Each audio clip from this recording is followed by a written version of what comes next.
देवेंद्र फडणवीस यांच्या नेतृत्वाखाली महायुतीच्या 2.5 वर्षांच्या कार्यकाळात ऊर्जा विभागाने काही महत्त्वाचे निर्णय घेतले आहेत.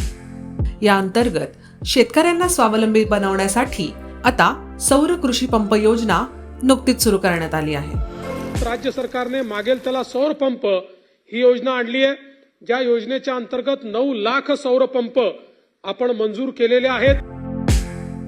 केंद्र सरकार आणि राज्य सरकार मिळून सौर पंप बसवण्यासाठी 95% आर्थिक सहाय्य देणार आहेत. फडणवीसांनी कुसुम योजनेअंतर्गत 12,000 मेगावॅट सौर ऊर्जा प्रकल्प सुरू केले आहेत. पुढील 2.5 वर्षांच्या काळात शेतकऱ्यांना 100% सौर ऊर्जा मिळणार आहे, ज्यामुळे त्यांना मोठा आर्थिक लाभ होईल. देवाभाऊंच्या नेतृत्वात सौर कृषी पंप योजना हरित ऊर्जा आणि उत्पन्नाच्या संधी उत्पन्न करेल. फडणवीसांच्या पुढाकाराने महाराष्ट्राचे ऊर्जा क्षेत्र आता देशात आघाडीवर आहे.